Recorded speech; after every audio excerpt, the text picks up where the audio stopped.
namanya pelajaran yang sahabat, dan judulnya ini sudah dibahas oleh pimpinan pasti oleh beberapa orang. Tapi kita akan ulang lagi karena ada yang belum pernah dengar. Office daripada Holy Spirit atau pekerjaan daripada Roh Suci. Jadi kita akan lihat peranan Roh Suci dalam rencana keselamatan. Okay?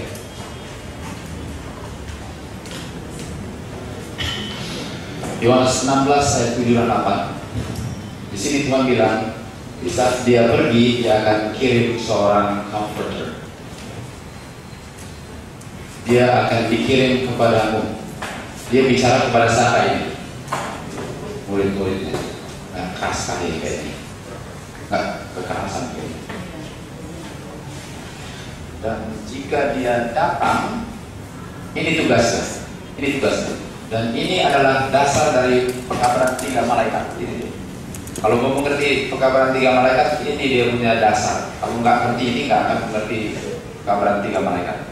Tugas Roh Suci ialah untuk menginsafkan dunia akan dosa 1, akan kebenaran 2, dan akan penghakiman 3.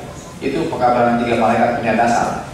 Ini harus diletakkan dulu sebelum kita bisa mengerti pekabaran 3 malaikat. Okay. Jadi tugas Roh Suci untuk menginsafkan saya akan dosa, kebenaran, dan penghakiman. Oke, kita teruskan. Mari kita lihat apa yang dilakukan. Dia akan menginsafkan saya akan dosa, kebenaran, dan penghakiman. Ini kan? Menginsafkan artinya membuat saya sadar, betul? Ya.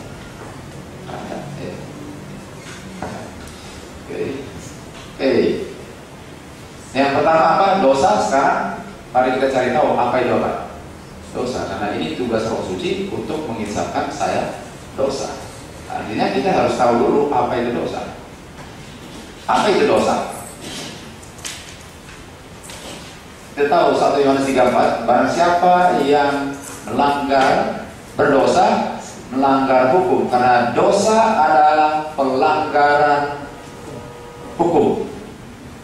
Jadi kita ulang lagi, pekerjaan Roh Suci ialah untuk menginsafkan saya bahwa saya melanggar hukum. Karena dosa adalah pelanggaran apa? Hukum. Jadi dosa adalah pelanggaran hukum, tapi saya tidak tahu kalau saya berdosa kalau tidak ada apa. Sudah lihat kenapa setan mau tiadakan hukum itu?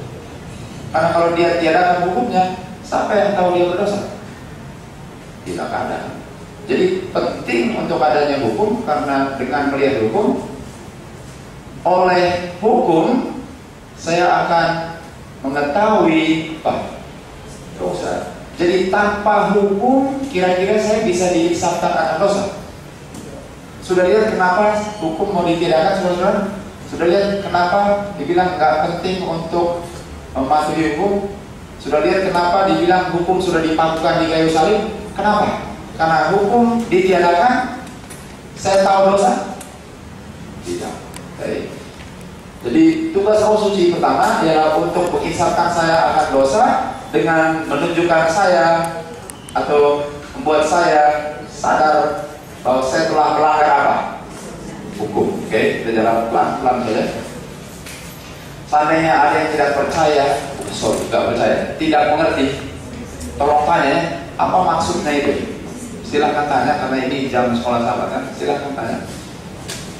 Kalau nggak mengerti, tolong jangan keluar jalur ya, karena ini akan padat juga nanti pelangan. Pokoknya kita tetap dalam pelajaran kita. Tanpa hukum tidak ada pengetahuan akan dosa. Apa itu hukum sekarang? Sekarang pertanyaannya, apa itu hukum? Tuh. Roma 7:12. Hukum itu suci, hukum itu benar, hukum itu baik. Jadi Roh Suci menginsafkan saya akan dosa untuk menunjukkan bahwa saya apa? Bahwa saya apa? Tidak suci, tidak benar, dan tidak baik. Itu hanya ditunjuk oleh apa? Hukum. Hanya hukumlah yang bisa menginsafkan saya bahwa saya tidak suci, saya tidak benar, dan saya tidak baik. Teruskan lagi. Hukum itu melambangkan apa? Hukum itu melambangkan apa? Ingat, hukum itu suci, Tuhan itu apa? Suci. Hukum suci, Tuhan suci. Hukum itu benar, Tuhan itu benar. Tuhan itu baik. Hukum itu apa? Baik. Jadi waktu seorang berdosa ditunjukkan hukum, tuh, dia lihat hukum. Apa yang dia lihat? Apa yang dia lihat? Saya tidak berdosa, tiba-tiba dikasih tunjuk hukum. Langsung saya lihat apa? Apa yang saya lihat? Dari mana saya tahu saya punya dosa? Saya langsung lihat apa ini? Karakter Tuhan yang dipantulkan di hukum. Kalau hukum ditunjukkan kepada saya, lalu saya lihat karakter orang lain, saya sadar saya berdosa nggak? Apalagi kalau orang itu sangat kejam, ya? Jadi untuk saya diinsafkan akan dosa harus di-compare dengan siapa punya karakter? Tuhan yang dinyatakan di dalam hukum. Artinya hukum itu adalah pantulan karakter siapa? Kristus. Sekarang pertanyaannya, bisa kita tiadakan hukum Tuhan? Kalau mau meniadakan hukum Tuhan sama dengan mau meniadakan apa? Tuhan. Jadi apakah hukum itu sudah ada selama-lamanya? Sebagaimana Tuhan ada selama-lamanya, hukum pun ada selama-lamanya. Dan Tuhan pun akan ada selama-lamanya, dan hukum pun akan ada selama-lamanya. Kita terus lagi. Summary. Hukum itu benar, Tuhan itu benar. Hukum itu suci, Tuhan itu suci. Hukum itu baik, Tuhan itu baik. Jadi waktu Roh Suci tunjukkan hukum, yang dia tunjukkan adalah siapa? Karakter Kristus. Kenapa dia tidak langsung tunjukkan karakter Kristus?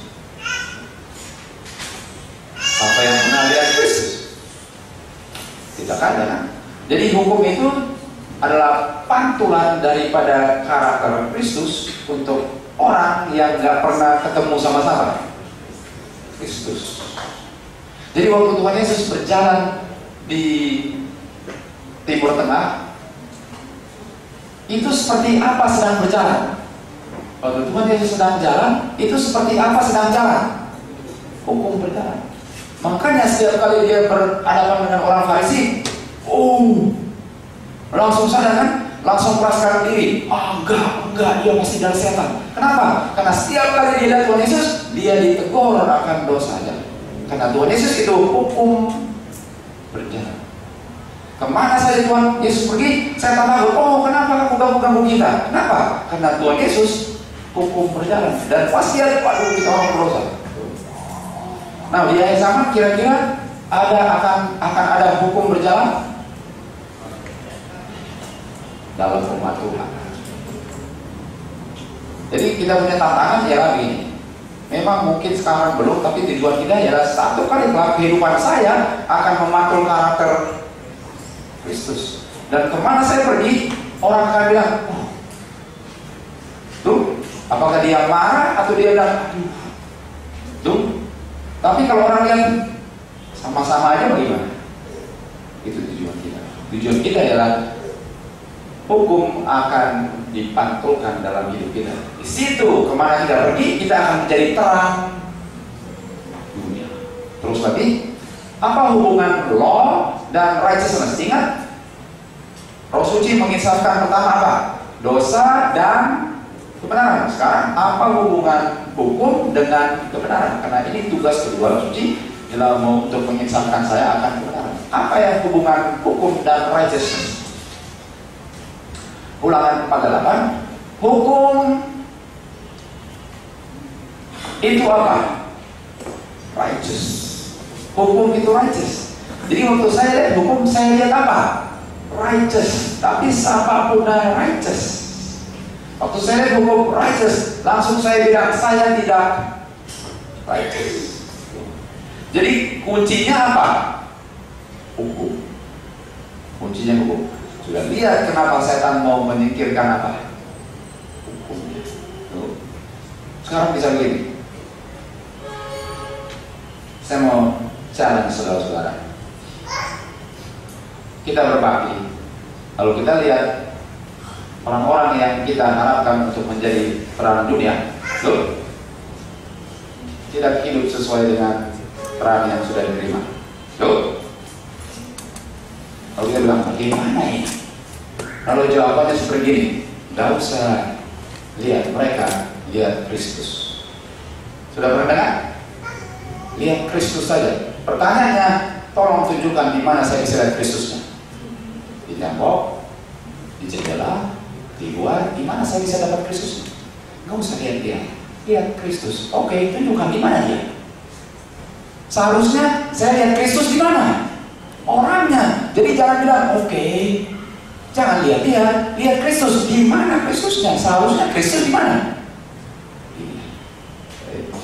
Kita teruskan lagi. Hukum itu righteous. Hukum itu righteous. Orang yang mengenal righteousness di dalam hati mereka terdapat apa? Hukum. Pertanyaannya, kenapa Tuhan mau tuliskan hukumnya di dalam hati, pikiran? Kenapa dia mau catat dalam pikiran kita? Kenapa kira-kira? Matius 12 ayat 34, Matius 1, 2 ayat 34. Dari hati diungkapkan di mulut. Jadi semua yang keluar dari mulut asal usulnya di mana? Hati. Jadi sebelum keluar dia harus berhadapan dengan apa? Hukum. Makanya Tuhan tulisnya di sini. Jadi sebelum saya ini saya mau pulang kali ini. Artinya setiap kali orang berdosa dia harus melawan apa? Hukum yang diinsafkan oleh siapa? Roh Suci. Kira-kira baik itu untuk menentang Roh Suci selalu? Setiap kali saya berdosa, mau melakukan, bilang sesuatu yang nggak benar, buat sesuatu yang nggak benar, tingkah laku yang benar, selalu saya ada apa? Bisikan, ini nggak benar. Taruhnya di sini, karena keluarnya dari mana? Sumbernya, makanya diletakkan di sini. Pas mau keluar, nggak boleh itu. Tapi kalau saya bilang, nggak apa-apa, bagaimana? Saya harus injak apa dulu sebelum saya bicara hukum dan menolak siapa? Lama-lama sudah menjadi kebiasaan. Nggak rasa salah lagi. Itu baik atau tidak baik? Udah nggak rasa salah lagi. Main gini, fitnah segala macam, nggak rasa. Kira-kira yang menginsafkan masih didengar lagi kalau gitu? Bahaya sekali ya. Makanya ditulis di dalam hati. Hukum itu righteous, Tuhan itu apa? Righteous. Hukum itu righteous, Tuhan itu righteous. Tapi righteous itu apa? Apa itu righteous? Tuhan itu righteous. Ini ayat apa? Tuhan itu righteous. Righteous itu apa? Kata akar, the root word, kata akar daripada righteous apa? Perbuatan yang benar, gitu ya. Perbuatan yang benar. Tuhan itu benar, hukum itu benar. Hukum yang diutarakan dari Bukit Sinai adalah transkrip daripada karakter Tuhan. Jadi waktu saya lihat hukum, saya langsung diinsafkan akan dosa. Tapi apa hubungan righteous dan? Waktu saya bilang saya berdosa, apa hubungan righteous dalam rencana selamat? Apa righteousnya? Langsung dibilang, kamu sudah melanggar, kamu punya patokan harus seperti righteous itu. Sudah lihat? Saudara-saudara mengerti? Oke, saya ulang lagi. Saya 64 ayat 6. Kita punya kebenaran semua seperti kain betul, tapi saya tidak sadar karena saya dalam kondisi aku kaya, memberkayakan diri dan tidak membutuhkan satu apapun. Pas ditunjukkan hukum, langsung lihat, rupanya karakter saya apa? Kotor, rupanya saya orang berdosa. Lalu Roh Suci bilang, bagus, sudah sadar, bagus, see you later. Gitu? Enggak, dia tetap bekerja. Sekarang dia bilang apa? Oke, jadi saya harusnya bagaimana kan? Dia kasih tunjuk apa? Righteous. Dia bilang, kamu harus seperti itu.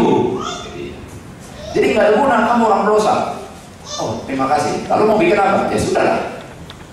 Nah, kamu orang berdosa, sekarang kamu harus mencapai titik itu, yaitu righteousness atau karakter siapa? Tuhan.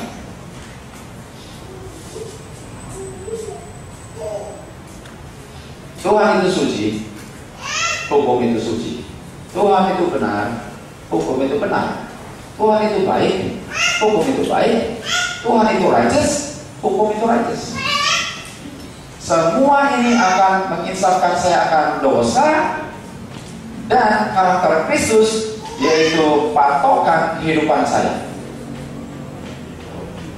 Jadi dibilang gini, seorang keluar dari dalam lubang. Dia bilang, kamu di dalam lubang, masa? Iya, masa? Dikasih tunjuk, oh iya ya, dalam lubang. Jadi mau apa? Harus keluar lubang. Tuh, harus keluar lubang. Jadi nggak hanya tunjuk, kamu di dalam lubang, harus keluar lubang. Kamu orang berdosa, sin. Lalu kamu harus jadi righteous. Apa patokannya? Karakter Kristus yang dipatulkan di dalam hukum. Jadi hukum itu mencakup banyak hal. Terus lagi, mari kita lihat righteousness-nya dari Christ. Ini kan tadi malam pelajarannya. Kebenaran Kristus. 1 Yohanes 2:1, Tuhan Yesus Kristus adalah righteous. Jadi hukum itu pantulan karakter siapa? Kristus. Saya katanya, di zaman Tuhan Yesus, dispensasi Tuhan Yesus, apakah ada yang meragukan bahwa Tuhan Yesus itu Tuhan? Iya. Dan yang meragukan siapa? Umat-umat. Tapi itu dispensasi dulu. Sekarang dibilang saya akan pergi dan saya akan kirimkan apa? Roh Suci. Sekarang kita hidup di dispensasi Tuhan Yesus atau dispensasi Roh Suci? Kalau dulu kita ragukan Tuhan itu Tuhan, zaman ini kita ragukan siapa? Roh Suci. Masa sih ada oknum ketiga ya? Masa sih? Itu kan cuma imajinasi aja. Sama prinsipnya. Sama prinsipnya. Dulu diragukan, sekarang diragukan.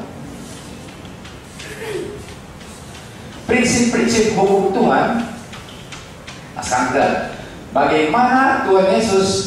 Sekarang saya tanya, apakah karakter Tuhan Yesus yang sempurna waktu dia orang dewasa sudah dimiliki seketika dia lahir? Apakah karakter Kristus yang sempurna sebagaimana sewaktu dia orang dewasa itu sudah diperoleh seketika dia lahir? Iya atau tidak? Kenapa kalian takut ini? Iya atau tidak? Tidak? Iya? Iya? Tidak? Oke. Sekarang pertanyaannya, apakah karakter Kristus selalu sempurna? Ya. Apakah kesempurnaan itu langsung 100% atau setiap tahap dia bisa sempurna? Setiap tahap tumbuhan itu bisa sempurna dalam tahapnya. Dia bisa sempurna dalam tahap. Tapi kalau sudah dapat terang lalu dia tidak hidupkan, sekarang dia tidak apa? Sempurna sesuai dengan terang.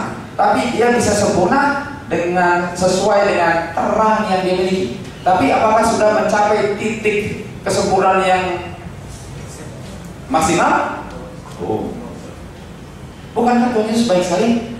Karena kalau Tuhan mau kita sempurna situ dan harus loncat satu kali tembus, bagaimana?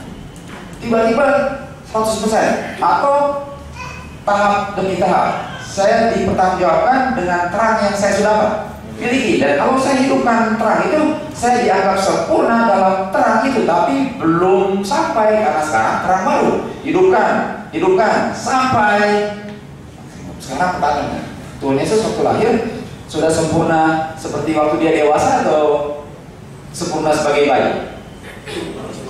Sempurna sebagai father, sempurna sebagai adolescent. Tuh, gitu maksudnya. Kenapa? Karena dia manusia. Kalau dia langsung sempurna, bagaimana saya? Dia bilang ikutlah aku. Bagaimana saya mau ikut? Kalau lahir langsung apa? Tapi dalam tiap tahap, mari kita lihat. Kita lihat di sini. Prinsip-prinsip hukum Tuhan dihasilkan di karakter siapa? Kristus. Apa itu dihasilkan? Apa itu dihasilkan artinya? Proses. Artinya masuk ke kedelai.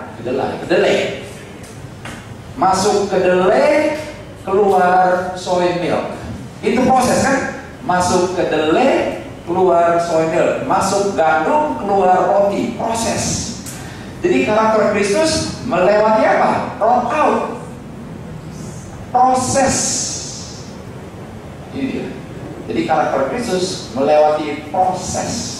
Jadi waktu saya lihat, saya berdosa. Lalu bilang, apa patokan kebenaran? Karakter Kristus. Bagaimana mau sampai situ?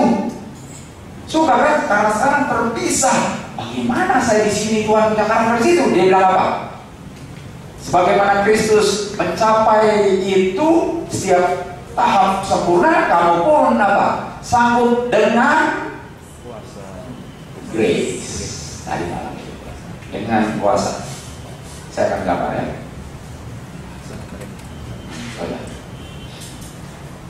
Saya akan gambar.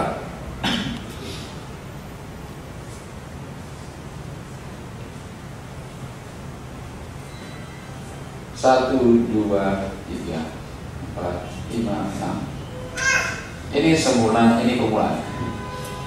Sudah pernah dengar seperti pepatah sebagai berikut. I'll do my best and God will do the rest. Pernah? Nah, setuju nggak? I'll do my best and God will do the rest. Setuju nggak? Setuju? Ada yang begini, ada yang begini. Setuju nggak? Coba pikir baik-baik.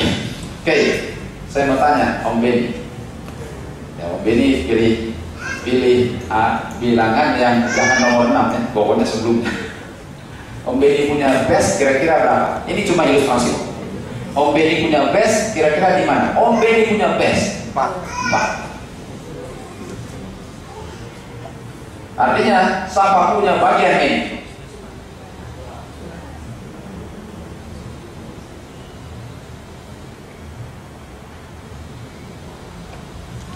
I'll do my best, God will do the rest. Tuh. Sekarang Lucy punya best berapa? 3.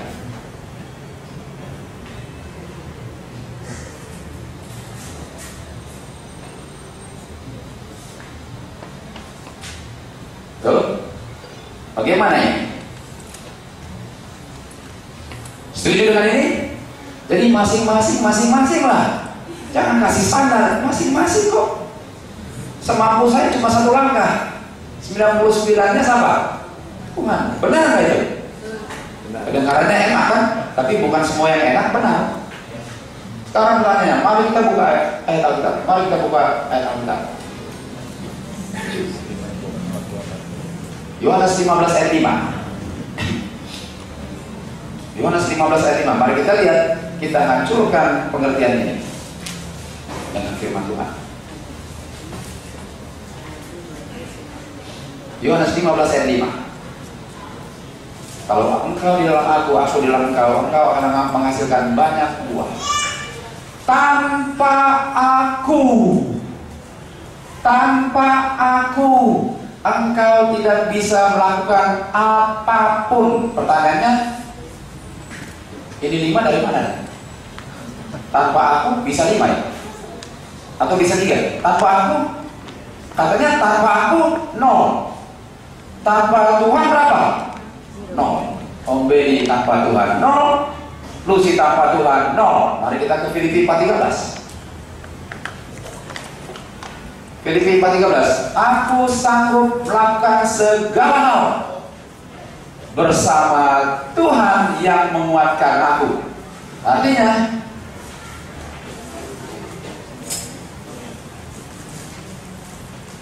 Bisa nggak sampai, oke, kalau saya berjalan 1, itu sama, saya dengan Tuhan. 2, saya dengan Tuhan. 4, saya dengan Tuhan. Sudah cukup. Cuma sampai situ, benar nggak? Kalau bisa 4, bisa berapa? Kenapa ada alasan nggak? Minta dimaafkan. Jadi kalau dengan Tuhan 1, 2, 3 sampai sini bisa. Tapi orang biasanya terlalu banyak alasan. Oh nggak bisa. Artinya dia meragukan kuasa siapa? Tapi dia bilang saya bisa sanggup 4 sendiri kok. Waduh. Salvation by works. Jadi apakah I'll do my best, God will do the rest itu benar? Salah. Bagaimana? I'll do my part, God will do His part, and we can accomplish everything. With God, nothing is impossible. Ini teruskan tadi malam punya tema. Karakter Kristus dihasilkan. Bagaimana dihasilkan karakter Kristus itu pertanyaannya? Bagaimana proses dihasilkannya? Yesus datang untuk berdiri di kepala daripada manusia yang mengambil tempat Adam untuk apa? Workout apa? Menghasilkan untuk kita karakter yang. Jadi apakah Tuhan workout atau tiba-tiba ada? Harus workout itu ya. Saya ke gym kan? Saya ke gym, lalu saya lihat orang angkat besi, push up dan sebagainya. Kalau saya bilang, oke, saya cuma mau duduk di sampingnya dia, dan mudah-mudahan saya punya otot pun seperti dia. Itu workout nggak? Enggak. Artinya karakter Tuhan Yesus workout artinya apa? Harus dihasilkan.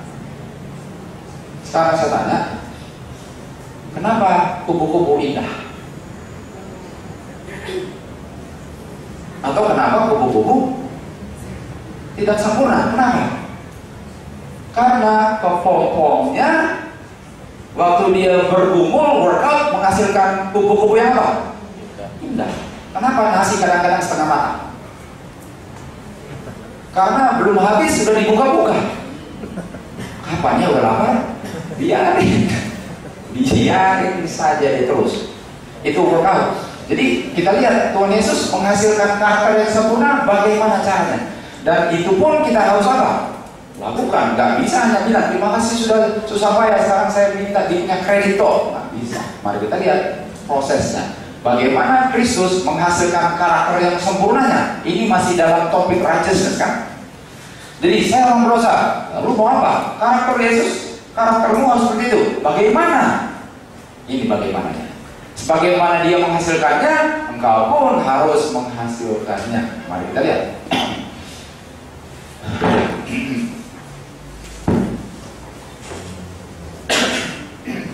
Bagaimana Kristus menghasilkan karakter yang sempurna? Memang tujuan Tuhan bahwa Kristus harus mengambil pada dirinya form daripada nature manusia yang sudah ada. Sesuai dengan kutipan ini, apakah Tuhan Yesus datang dalam form atau nature-nya Adam sebelum berdosa atau setelah berdosa? Setelah. Untung saya senang untuk dengar itu, karena pada umumnya mulai diajarkan sebelum kita dalam dosa. Dan itu doktrin masuk mulai tahun 1950-an. Tuhan Yesus datang dalam bentuk nature Adam sebelum berdosa. Artinya dia tidak bisa digoda, tidak bisa berdosa.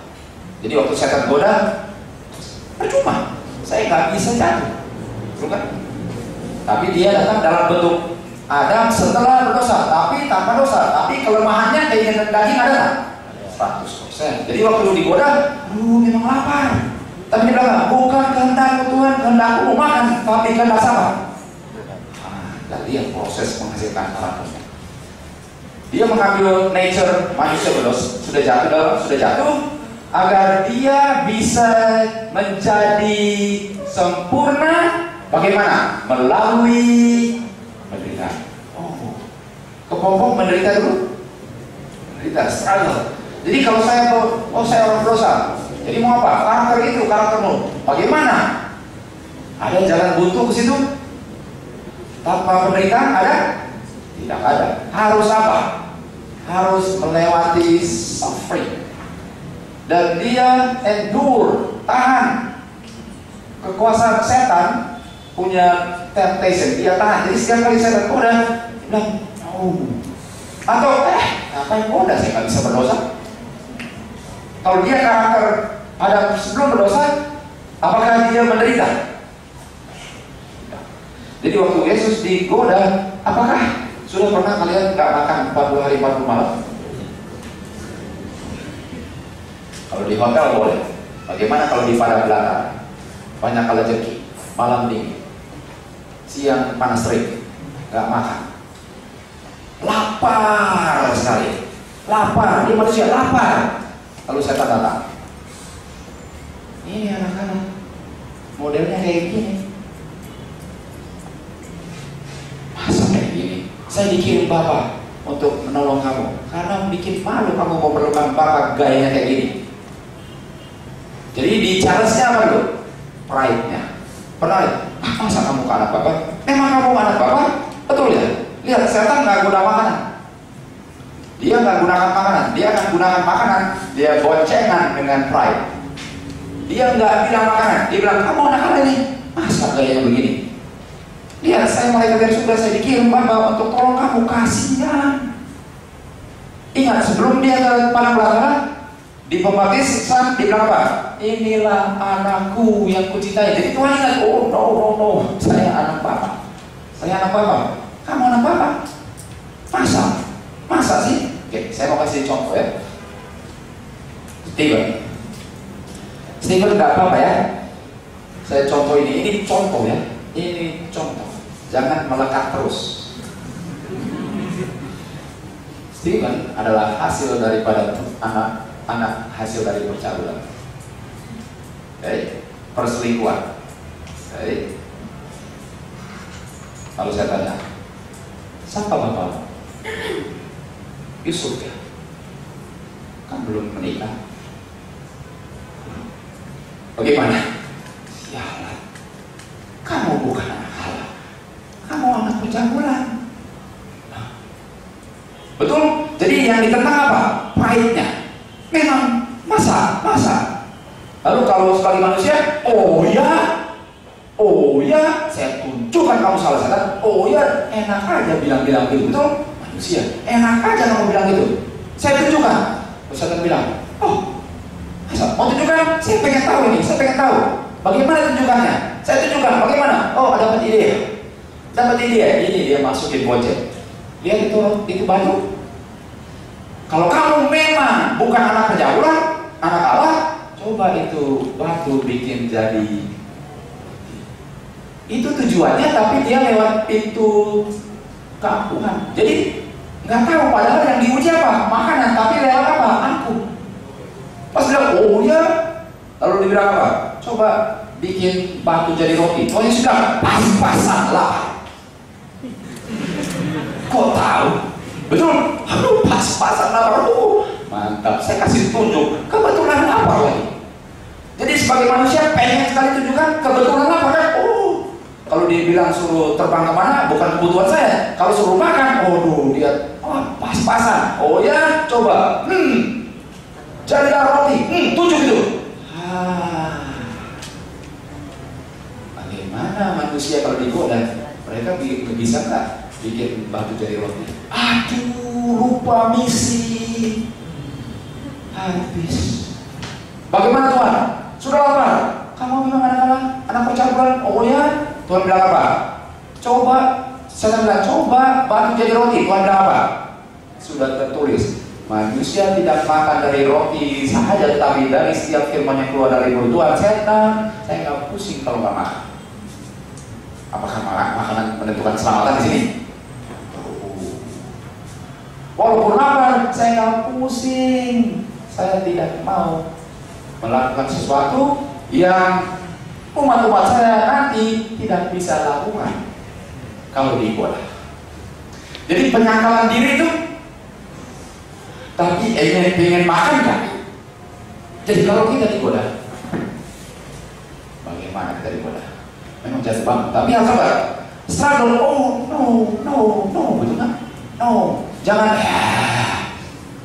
kalau Tuhan Yesus, ya nantilah kalau dikurang lagi saya, kelar, satu kali jatuh, kelar. Ini dia. Jadi Tuhan bikin sempurna melalui penderitaan. Dia menderita karena dagingnya mau, tapi dia tidak mau sesuai dengan keinginan dagingnya. Menderita. Jadi engkau orang berdosa, itu kamu. Jadi mau gimana? Seperti itu. Bagaimana caranya? Harus menyangkal diri. Apa yang harus dianyangkal? Makanan, minuman, tontonan, buku-buku, dan persahabatan yang tidak menguatkan iman, dan sebagainya. Banyak sekali. Dan setelah itu, pikul salib. Menderita. Tapi apakah penderitaan itu menghasilkan karakter yang patut dihidupkan? Kita teruskan lagi.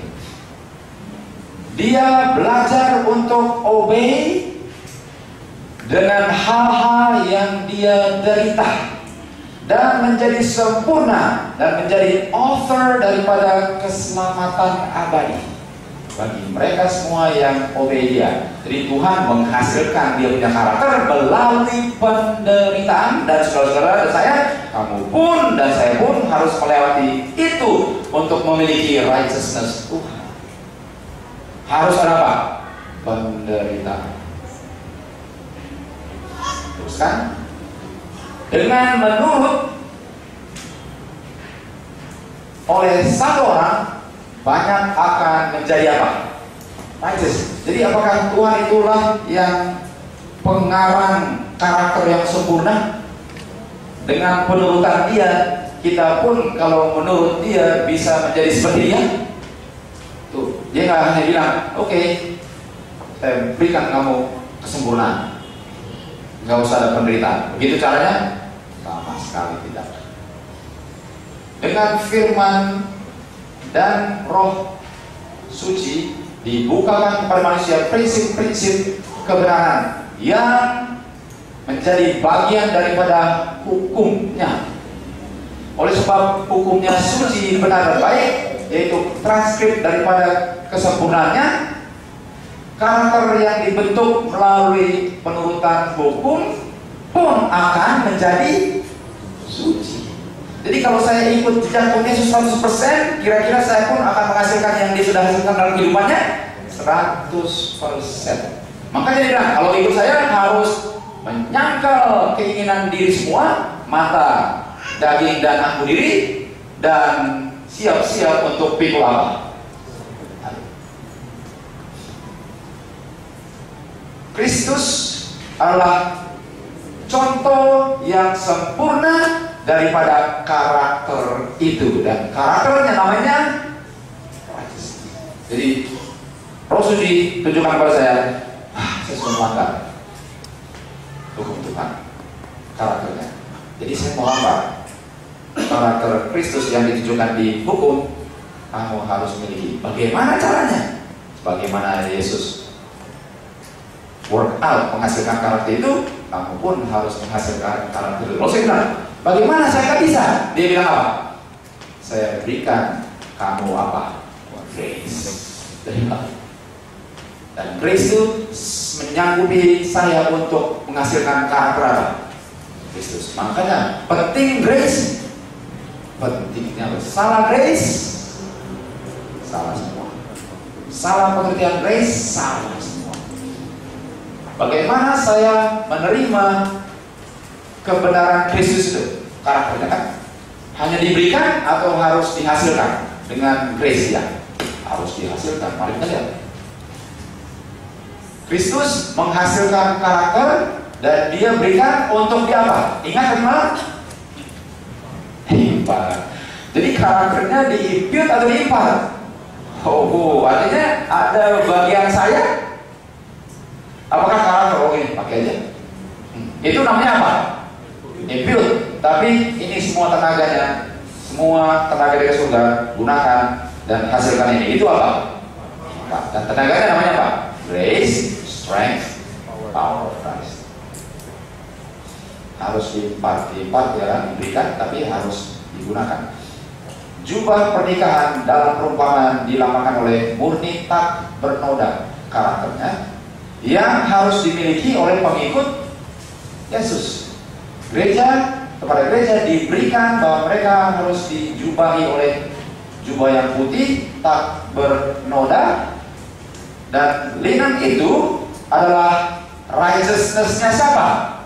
Saudaranya saya. Tetapi pada mulanya itu sama punya righteousness, Kristus, yang diberikan secara impan.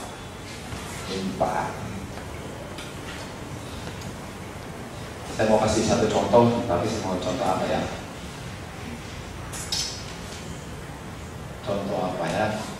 Oke. Sorry, kebetulan ini yang saya pikir ya. Bilanglah, sorry keterbatasan saya pikir lagi apa, tapi bilanglah ada rumah indah, mewah. Dia bilang, saya juga mau rumah seperti itu. Oke, nanti saya beliin aja. Itu apa? Impute. Oke, saya kasih pekerjaan, kamu harus kerja keras, nggak boleh absen, nggak boleh terlambat. Kalau kamu begitu, kamu akan kumpul uang dan kamu akan beli rumah seperti yang saya miliki. Itu apa? Tambah mantap. Dan situ melalui iman kepada Kristus yang didemonstrasikan dalam penurutan, karakter Kristus diterima melalui iman, tetapi dihasilkan ini righteousness by faith demonstrated in obedience, empowered by grace. Oleh sebab dengan kuasa Tuhan engkau diselamatkan melalui iman yang didemonstrasikan, dan grace itu adalah pemberian Tuhan, dan grace sama dengan strength, grace sama dengan power. Sorry, ini sebenarnya bukan di sini. Ini 2 Korintus 12 ayat 9. Jadi nggak boleh di situ. Melalui grace-nya kita diberikan kuasa untuk obey. Ini mengulang dari malam punya dalam bentuk Holy Spirit.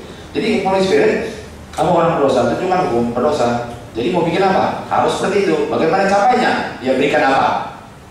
Grace.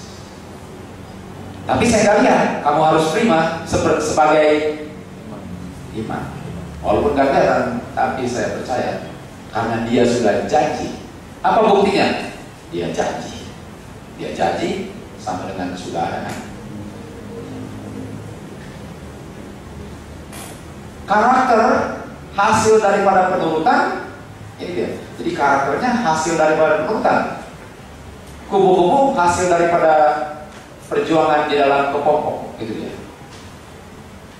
Harus obey sampai righteous. Obey. Tapi kuasa obey adalah grace. Mari kita lihat pertukaran.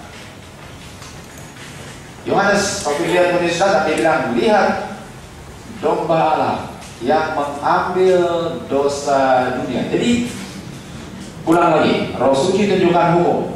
Langsung saya sadar siapa? Berdosa. Kalau dia bilang kamu harus seperti karakter itu, bagaimana caranya? Saya berikan kuasa namanya grace, dan kamu harus kerjasama dengan Tuhan untuk menghasilkan karakter itu. Lalu saya bilang, bagaimana dengan dosa yang saya sedang pegang ini, yang kamu baru insafkan? Betul? Dia bilang apa? Kasih kepada siapa? Tuhan Yesus. Berikan kepada Tuhan Yesus. Ini semua pekerjaan siapa? Roh Suci. Sekarang pertanyaan saya, kalau kita nggak percaya ada Roh Suci, bagaimana kita punya chance untuk selamat? Kalau kita nggak ada Roh Suci, bagaimana kita punya keselamatan? Berapa persen? No. Jadi kita lihat ya, sama nggak perlu hukum atau nggak perlu Roh Suci. Yang diserang setan lah yang paling penting. Itu kuncinya. Yang paling diserang tentunya paling apa? Penting. Terus lagi, dia telah dibuat memikul dosa kita semua dan dianggap Bapa. Sekarang ada dosa dan sudah menjadi satu dengan dosa kita yang sebenarnya tidak mengenal dosa, agar kita bisa menerima karakter putihnya. Ini adil nggak? Sama sekali nggak adil. Sama sekali adil. Jadi adik, kamu ada apa di situ? Saya ada pakaian kotor, penuh dengan minyak, oli, diinjak-injak binatang semua. Kotor. Adik, kamu punya apa? Pakaian putih, bersih, harum, mengkilat-kilat. Bagaimana supaya saya bisa menerimanya ya? Kamu bisa. Saya bisa kasih tapi harus menghasilkan kan? Grace. Itu bisa menjadi kamu punya. Kalau dibilang, apa yang saya harus lakukan supaya saya menerimanya? Saya minta kamu punya apa? Pakaian kotor. Adil kan? Sama sekali. Nah, kenapa kalau begitu kita nggak mau kasih dan? Kenapa kita pegang-pegang? Kenapa kalau baju putih saya mau? Apa syaratnya? Kamu kasih kamu punya kotor, nanti kamu akan menghasilkan yang putih. Kenapa kita pegang-pegang dan? Kenapa nggak mau dikasih? Kenapa nggak mau dikasih? Karena sudah sangat cinta kehidupan dalam kotor. Jadi sebelum kasih, Roh Suci harus kasih tunjuk bahwa ini najis. Itu tugas Roh Suci. Ini dosa najis. Kalau enggak itu mau dikasih kan? Oh jangan dong. Jadi sebelum dikasih harus tunjukkan ini busuk. Dari mana busuk? Lihat karakter itu, lihat perbedaannya. Oh iya busuk. Tapi kalau nggak dikasih dia punya contoh, ini nggak terlalu apa? Busuk. Jadi harus kasih tunjuk karakter Kristus, baru lihat iya apa? Busuk. Contoh yang selalu saya berikan, dari mana saya tahu bahwa saya sebenarnya ambon yang agak gelap? Karena saya pikir saya ambon yang agak terang. Dari mana saya tahu saya ini sebenarnya gelap, bukan terang? Waktu saya bersampingan dengan Lucy, rupanya ambon gelap. Tapi kalau dengan ambon yang lebih gelap, saya bilang ambon putih. Jadi saya harus compare saya punya karakter dengan orang lain atau Kristus punya righteousness. Pas di compare, memang dosa. Kalau gitu saya mau kasih. Tanpa itu saya akan tetap apa? Pegang. Ini tugas apa? Roh Suci. Ini tugas Roh Suci. Sekarang apa? Judgment. Ingat, saya sudah dihisapkan dosa. Saya ditunjukkan karakter yang harus saya miliki. Dan untuk memperbandingkan karakter saya dan menyatakan bahwa ini kotor harus diberikan dengan segera. Kenapa? Kenapa dengan segera? Kenapa tidak bisa diulur-ulur waktunya? Karena sedikit lagi ada penghakiman. Barang siapa di saat penghakiman masih pegang-pegang dosa dan belum diberikan dan menerima karakter Kristus melalui iman, akan dihakimi bersalah. Jadi semua ini untuk apa? Judgment. Insaf dosa, karakter Kristus sebelum dihakimi, bekerja sama. Mari kita lihat konklusi dari semua segala. Takutlah akan Tuhan dan peliharalah hukum-hukumnya. Karena ini membuat seseorang itu sempurna, duti miring. Karena ini membuat seseorang sempurna. Kenapa? Karena Tuhan akan bawa semua pekerjaan kita ke dalam penghakiman. Sebelum dihakimi, make sure saya sudah ini dan ini. Sebelum penghakiman, saya harus sudah ini dan ini. Tapi yang membuat saya sadar ini siapa? Kita teruskan. Ajarlah anak-anak kita untuk mencapai standar karakter yang tertinggi yang dipatuhkan oleh hukum Tuhan. Artinya kita pun harus educate kita punya anak-anak. Ini bagaimana? Kalau enggak, generasi lewat anak-anak bilang apa? Itu kan zaman orang tua kita, sekarang beda. Kita harus ajarkan anak-anak kita supaya mengerti hal ini. Kalau enggak, generasi berikut nggak perlu lagi apa? Hukum. Nanti Tuhan ubahkan waktu dia datang. Nggak perlu benci dosa. Karena orang tua tidak mendidik anaknya dalam hal ini. Tapi kalau orang tuanya juga cinta dosa, bagaimana dengan anaknya? Gua tidak jatuh jauh daripada. Jadi kita pun harus mengerti dan lakukan sebelum anak bisa lihat secara demonstrasi. Karena Tuhan bilang, mana anak-anakmu? Gimana ya? Saya sudah percayakan kepada kamu. Di mana mereka? Jubah mereka apa? Kotor. Loh, kenapa kamu di sini? Jubah bersih. Kamu nggak ajar mereka? Lah, bagaimana? Mana anak-anakmu? Kalau kita sudah ajar dan mereka tolak main, tapi kalau nggak pernah diajar, saya pun nggak akan masuk. Karena tanggung jawab saya pada anak-anak dipercayakan dengan pengalaman, mereka pun memperoleh karakter ini. Dan tanggung jawab orang tua sangat besar kepada anak yang dipertanggungjawabkan kepada orang tuanya. Kalau dia hilang, make sure pilihan 100% dia, bukan karena saya lalai dalam pendidikan untuk mengetahui karakter Tuhan. Saya pun ada 3 anak, dan itu bergumulan juga. Saya mengerti. Biarpun saya panas-panas dalam ini, belum tentu mereka panas-panas, harus diajar. Dan kalau keras kepala, ajar-ajar orang lain, tapi anak belum, saya mengerti. Tapi pelan-pelan, memang perlu banyak sabar dari Tuhan. Karena mau ke surga lalu anak gak ada. Tapi pertanyaan, karena anak-anak gak mau, saya pun gak mau ke surga, gitu. Artinya anak-anak lebih penting dari siapa? Tuhan. Artinya ajar. Kalau sudah dewasa, tolak. Tuhan, tolong, saya sudah lakukan. Tuhan, tolong. Saya nggak mau mereka hilang. Kalau Tuhan bilang, emangnya keinginan kamu mereka selamat lebih besar dari saya punya keinginan? Oh, sobat Tuhan, saya sedang bekerja. Kamu lakukan terus. Belum pintu kasih yang tertutup. Tetap berdoa. Jangan bilang sudah, pintu belum tertutup sudah bilang sudah aja. Sedangkan Tuhan tadi apa? Jangan pernah berhenti sampai pintu kasihan tertutup. Karena kalau 1 jiwa saja selamat, dia bisa bilang di surga, aduh, untung selamat, ini selama-lamanya, aduh enak sekali. Aduh, kalau saya hilang ruginya bukan main. Kalau dia nggak selamat, bukan main ruginya. Kita teruskan ya. Apa yang Tuhan Yesus sedang lakukan sekarang? Ini di bawah penghakiman. Dia waktu naik surga, dia duduk di tangan kanan Bapa. Buat apa? Sedang melakukan apa duduk di tangan kanan Bapa? Sedang menjadi perantara antara manusia berdosa dan Bapa yang suci. Jadi sementara Tuhan berdiri di tengah Bapa yang suci, manusia berdosa, di sini dia bekerja supaya saya diampuni dosa dan saya diberikan kuasa supaya jangan mencetak yang apa?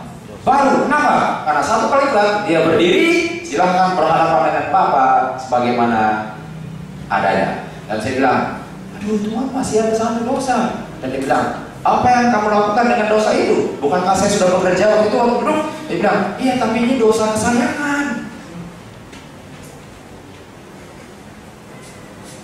Silahkan berhadapan dengan Bapa. Bagaimana itu kira-kira? Time of trouble, pasti musnah. Jadi kita harus segera dengan Roh Suci diinsafkan, dia karakter, minta kuasa sebelum Michael berdiri. Sementara dia masih duduk, make sure pekerjaan ini kita lakukan dengan segera. Tapi kalau salah mengerti grace, nanti Tuhan Yesus datang baru dikeluarkan, habis. Goodbye forever.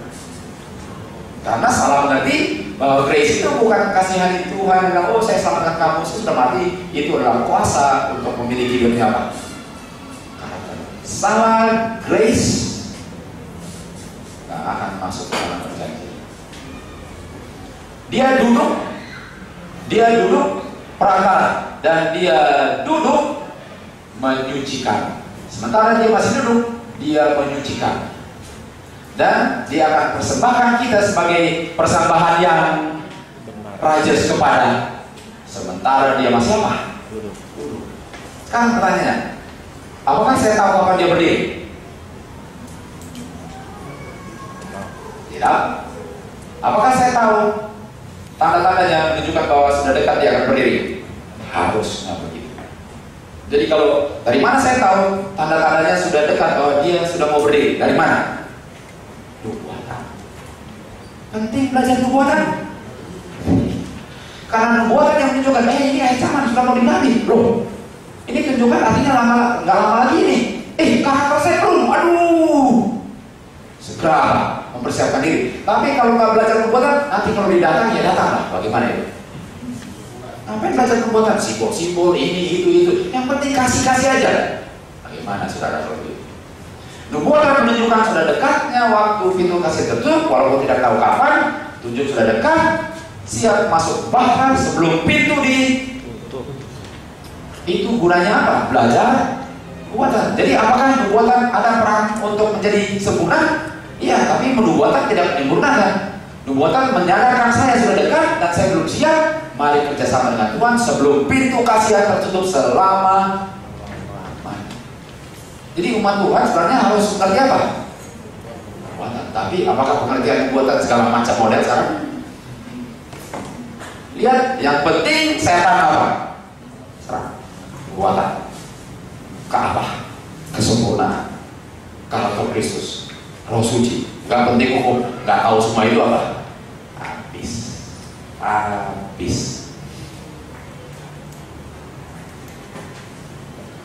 Melalui sanctification, melalui penyucian, dalam penurutan.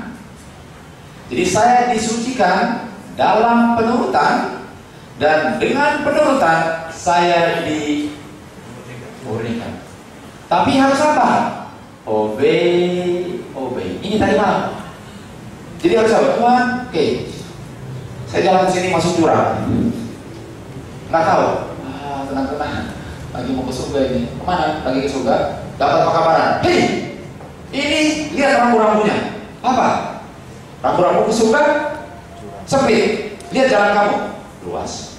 Oh. Jalan ke surga sedikit orangnya. Di sini banyak.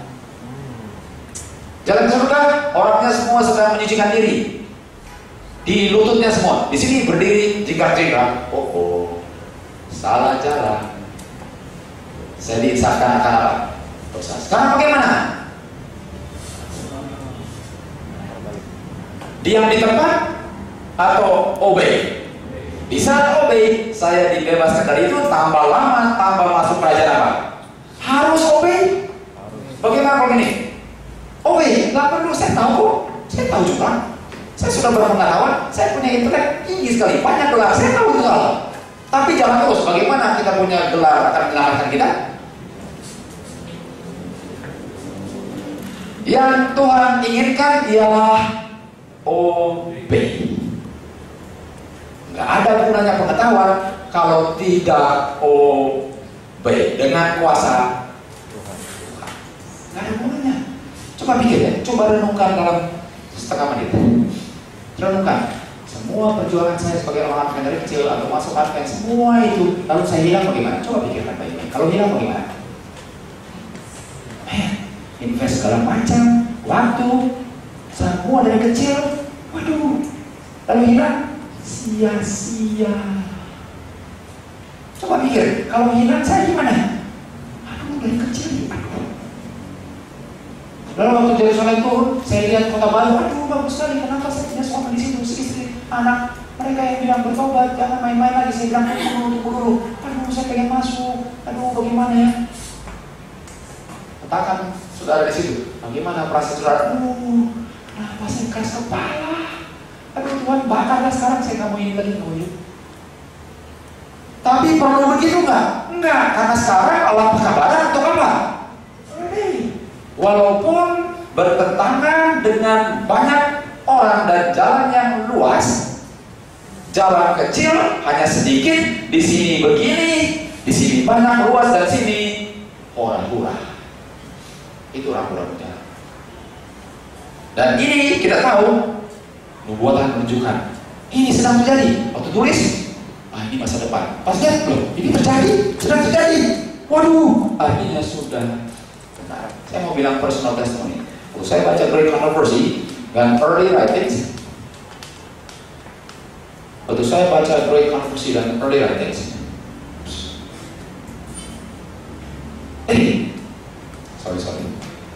Nomor berapa tadi? 38. 38. Oke.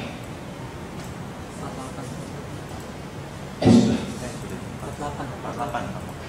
48. Oke. Waktu saya mulai baca early writings dengan Greg Hornsey dan yang lain-lainnya.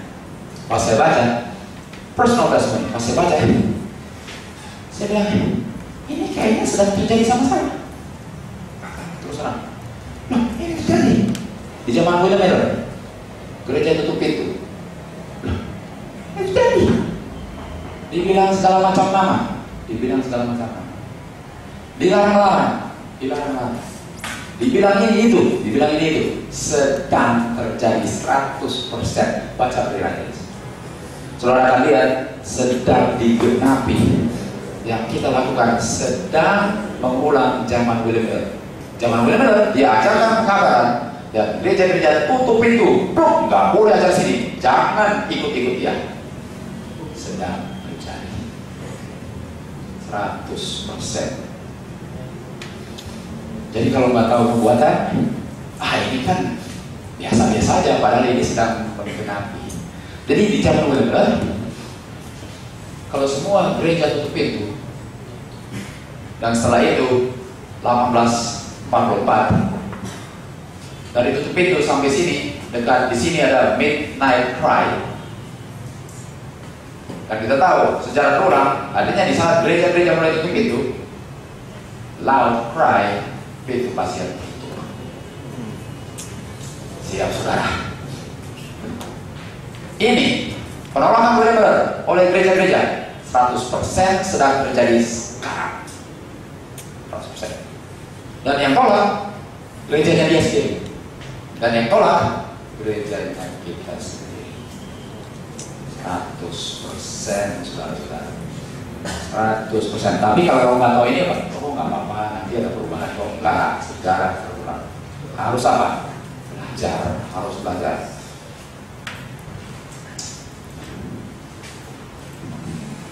Kita teruskan. Kapan Michael stand up? Kan dia berdiri. Nah pada saat itu Michael akan apa? Michael akan berdiri. Kalau dia duduk dia bikin apa? Perantara. Kalau dia berdiri tidak ada pengampunan dosa lagi. Artinya semua dosa sudah harus diampuni. Kalau masih pegang harus binasa dengan dosa itu. Dan mulai Michael stand up, masa kepicikan Yakub. Ini bukan gimana tadi? Oh, ini. Jadi ini rambu-rambu jalan. Habis itu Michael stand up, Daniel 12:1. Roh Suci sedang bekerja sekarang untuk mengisahkan akan sin, righteousness, dan judgment.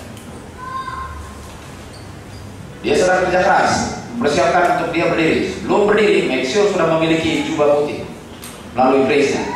Dan setan pun sedang kerja keras. Ini namanya apa? Revival. Setan ada false revival? Ada. Dia bilang, oh kita cuma bikin revival. Tapi ujung-ujung revival pasti tambah lama, tambah tidak benci dosa. Pasti. Karena revival harus apa? Insahkan akan dosa, tunjuk karakter sempurna Kristus. Kalau revival tanpa itu namanya false revival. Apakah revival kalau orang berdosa, karakter Kristus, grace Tuhan, sebelum penghakiman? Apakah itu revival? Kalau bukan itu bukan revival. Dan sebelum loud cry diberikan, setan akan bikin false revival dan bekerja antara umat Tuhan supaya mereka pikir Tuhan masih berada dengan mereka, padahal Tuhan sudah lama tinggalkan. Tapi harus tahu apa? Ini untuk tahu ini apa? Nubuatan. Jadi di sini terjadi. Pas ini, di sini orang bilang, pas ini kan, pas dosa. Langsung saya nggak bisa berdosa lagi. Langsung diolok-olok. So suci. Saya harus memiliki karakter Kristus. Nggak bisa. Nanti ada judgment. Sampai bilang, kalau dia sudah datang, dia selamatkan semua. Itu revival itu. Lihat serangannya bertentangan ini. So suci, nggak bisa sempurna, nggak ada penghakiman. Tuhan sangat cinta sama kita. Lihat Yang ditentang siapa? Roh suci. Dan di zaman Nuh sampai dengan zaman sebelum Tuhan datang, roh suci mulai ditarik. Yang jahat apa jahat, yang baik apa baik. Sini terlihat perbedaan antara yang dikuasai roh suci dan yang sudah menolak. Belum pintu kasihan apa? Jadi kita harus lihat, ini terjadi kan? Terjadi kan, teman-teman. Kalau saya nggak alami sendiri, mungkin saya ragu, tapi saya alami 100% sendiri, saya pas-pas. Belum ini saya. Jadi, ngeri. Wah, mengerikan. Tapi nggak perlu tahu. Waktu dia tinggalkan Ka'bah, kegelapan akan menyelubungi dunia ini. Dan saat yang menakutkan itu, orang yang benar harus hidup di hadapan Bapa tanpa Tuhan Yesus. Waktu dia berdiri. Jadi kalau masih ada dosa, saya berdiri di sini, masih ada dosa, Tuhan bilang apa? Saya benci dosa. Saya mencintai orang berdosa. Tapi kamu masih pegang dosa. Oleh sebab itu saya akan musnahkan dosamu yang sebiji itu. Dia musnahkan dosanya. Tapi orang itu pun collateral damage. Karena Tuhan selalu apa? Kasih. Yang dia binasakan apa? Dosanya. Tapi karena dosanya di dalam kantong, orangnya pun apa?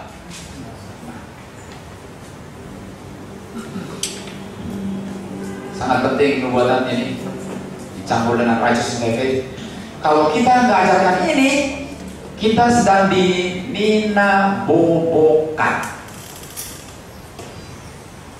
sedang dikasih tidur nyaman, tenang saja. Kamu sudah umat pilihan Tuhan, kamu akan selamat. Jangan takut. Itu kasih orang tidur nyenyak. Sudah tidur nyenyak, diketok sedikit kepalanya supaya tidur terus. Kalau mau bangun, hati-hati bangun. Nanti jadi sok suci. Aduh, kamu sok suci tidur terus. Hati-hati kan. Ikut-ikut orang fanatik yang mau suci. Oh, tidur terus. Nggak bisa jadi sempurna. Tidur terus. Pas Michael berdiri, setan bilang, bangun. Pas bangun, loh, apa terjadi? Setan tipu kamu. Dia bilang, so what? Sumi. So what? Dan ketawa. Percaya. Bodoh. Di Alkitab bilang enggak. Percaya lagi. Siapa suruh nggak baca Alkitab? Kamu yang suruh-suruh. Siapa suruh dengar? Jangan tertipu, saudara. Jangan main-main. Kalau hilang, hilang. Kalau ini hilang uang, bisa kerja lagi. Hilang keselamatan, coba kerja lagi. Silahkan kerja lagi. Jangan main-main. Sudah dekat. Kalau nggak penting, kita tinggal di California. Kalau nggak penting, tinggal di California. Mau jalan-jalan di semua segala macam, ngapain? Kalau nggak penting. Karena penting, pusing amat. Mereka mau bilang, kita harus kabarkan orang siap-siap. Karena setan sedang menghalang kabar ini untuk dibangkitkan orang umat Tuhan. Dan dia ejekkan kalau semua dosa-dosa yang diampuni, dia ungkit kembali. Supaya orang punya kabar itu tidak didengar. Supaya orang tetap tidur. Amin. Waktu Tuhan bangkit berdiri, pintu tertutup. Dan pas saya bilang, bangun. Sekarang dibangun ya. Dulu disuruh tidur. Oke, kenapa bangun? Dia di pintu. Udah tertutup. Ketok. Tuhan, saya mau masuk juga. Saya baru bangun tidur. Dia bilang apa? Aku tidak mengenal. Kenapa? Karena waktu aku masih duduk, engkau tidak mau berkenalan dengan aku. Engkau tidak mendengar roh suci. Sekarang aku tidak mengenal engkau. Nyahlah dari hadiratku dan pergilah ke tempat bertempat selama-lamanya. Mau jadi orang itu atau mau sekarang benar-benar nggak main-main lagi? Jangan dengar orang, dengar Alkitab membuat. Jangan dengar orang, ikut Alkitab membuat, ikut kalau benar-benar. Kalau benar, wah ini nggak populer, pusing amat. Ini kebenaran kita. Kecuali kalian punya standar lain. Kita punya standar Alkitab membuat. Oke, kalau dia bilang kenapa kurang benar? Aduh, pusing amat. Kalau karena saya nggak mau ketok-ketok. Kalau dia bilang apa? Saudara kalau ikut Tuhan Yesus pasti pasti keluarga akan singkirkan, pasti dibilang aneh, pasti dibilang fitnah, semua pasti. Kalau ikut Tuhan Yesus pasti. Masih mau ikut? Pasti, dijamin. Kalau kalian ikut Tuhan Yesus ada satu jaminan, pasti akan mengalami semua yang dialami Tuhan Yesus. Masih mau ikut? Amin. Terus. Jadi syaratnya keselamatan ikut walaupun menderita, tapi ingat setelah menderita masuk aja surga. Aduh, itu nggak ada artinya. Jangan cuma fokus kamu nanti di ini, nanti repot saya hilang, nanti saya punya ini hilang, nanti hilang, pusing amat. Masuk surga semua itu nggak ada artinya dengan kerajaan surga yang tidak bisa dibandingi apapun. Amin. Fokus, jangan hilang, fokus. Dan yang bisa bikin lupa fokus, hal-hal dunia. Sudah fokus. Akhirnya kehidupan hari-hari, lupa lagi. Lupa di sini, harus ini. Padahal dia sudah mau berdiri. Jadi waktu lupa, Tuhan fokus. Memang saya harus melakukan ini, tapi jangan menjadi satu primary. Ini secondary Tuhan. Walaupun saya harus ini, saya harus fokus. Jadi ini sampingan. Kalau memang nggak bisa ya apa-apa. Pokoknya saya siap sebelum berdiri. Karena kalau dia berdiri, bagaimana semua saya punya harta dan teman semuanya tidak ada artinya. Tidak ada. Saya harus biasakan. Sebagai seorang yang saya percaya Tuhan telah percayakan pekabaran ini, saya harus tegas. Kan kalau enggak, saya akan dipertanggungjawabkan. Kenapa pekabaranmu lembut-lembut? Enggak boleh. Terima atau enggak, saudara harus berdiri. Ikut Tuhan Yesus, siap nyangkal diri dan pikul salib. Itu satu-satu jalan. Apakah siapa yang sanggup berdiri? Tuh, kan dibilang ini. Saya tidak kenal kamu, hanyalah engkau yang masih melakukan kejahatan atau masih pegang-pegang dosa. Siapa yang sanggup berdiri? Di sini lihat, dan saya lihat orang mati besar dan kecil berdiri di hadapan Tuhan, dan buku-buku dibuka dan buku yang lain dibuka, dan mereka dihakimi sesuai dengan penututan mereka. Artinya siapa yang sanggup berdiri di hari penghakiman? Siapa yang sanggup berdiri? Yang sudah benefit dari ini dan ini sanggup berdiri. Tapi kalau ini ditolak, sanggup berdiri? Tidak bisa. Kita teruskan lagi. Saya melihat siapa yang sanggup berdiri. Saya melihat seperti lautan kaca. Jadi bukan lautan kaca, seperti lautan kaca campur dengan api.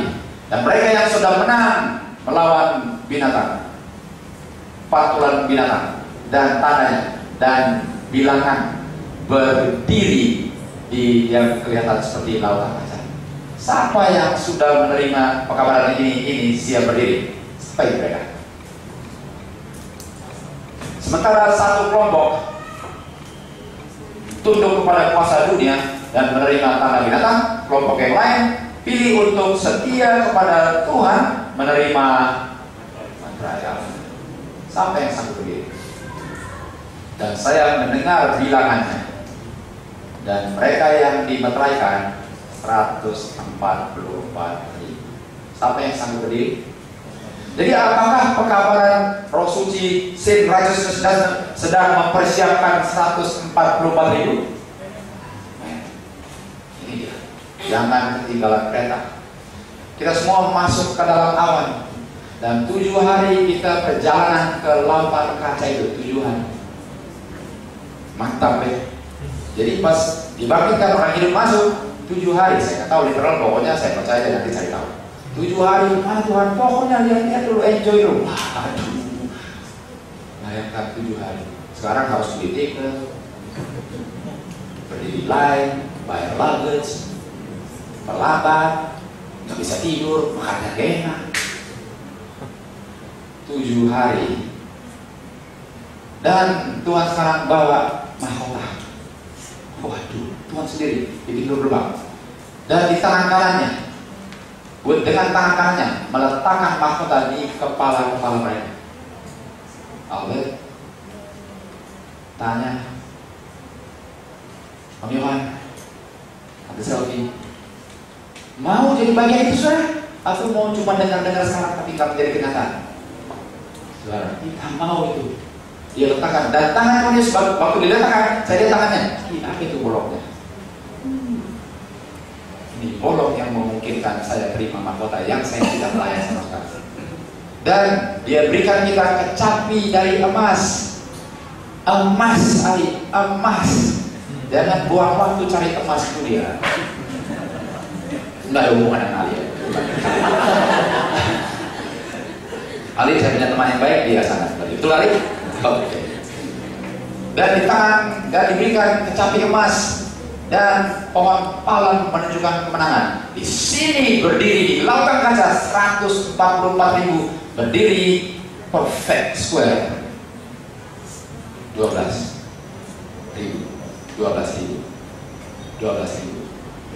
Betul. Siapa di tengahnya? Yesus. Kenapa? Karena 194.000 mengikuti kemana domba pergi, melalui liku-liku hidup, melalui penghinaan, pengolokan. Mereka bilang, saya lebih baik ikut Kristus daripada dunia ini. Karena saya tahu dengan pada iman, saya akan masuk kerajaan surga dan saya akan lihat kerajaan surga, dan ini semua dalam mata iman tidak ada artinya. Amen. Just shall live by faith. Apa persyaratan untuk dimeteraikan itu? Tidak ada satu orang pun akan selamanya pernah menerima meterai sementara karakternya memiliki satu titik noda. Artinya 144 itu karakternya tak bernoda. Bagaimana caranya? Obey, pas obey masuk api kan? Api olok-olok kan? Mulai. Pas masuk api, yang dibilangkan apa? Dosanya. Lebih ikut, aduh sakit. Tapi ya sobat, yang kebakaran ini dosanya. Tambah ikut, tambah kebakaran. Aduh, saya mau ikut, pusing amat. Tuhan Yesus sudah mati kok, kenapa saya diolok-olok nggak aku? Sampai di ujungnya, murni. Harus lewat apa?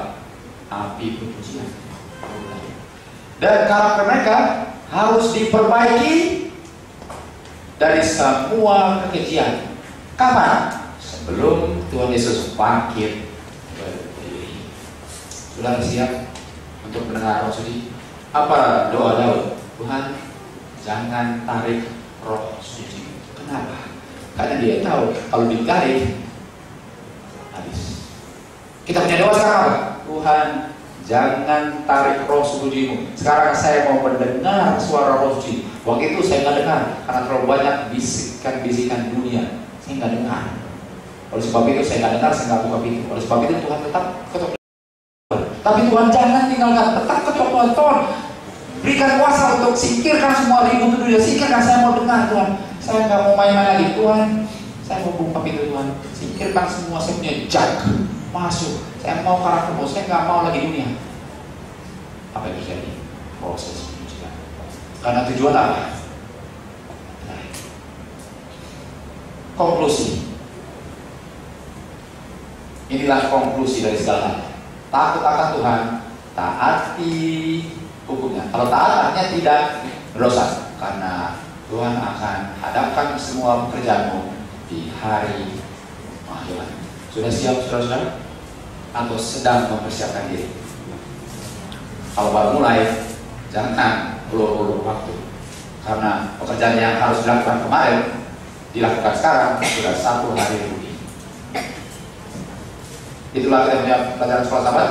Kiranya kita diperkuat dan diteguhkan dalam pekerjaan roh suci, agar sebelum main berdiri kita sudah memiliki jiwa putih, yaitu karakter Kristus. Baik kepada adik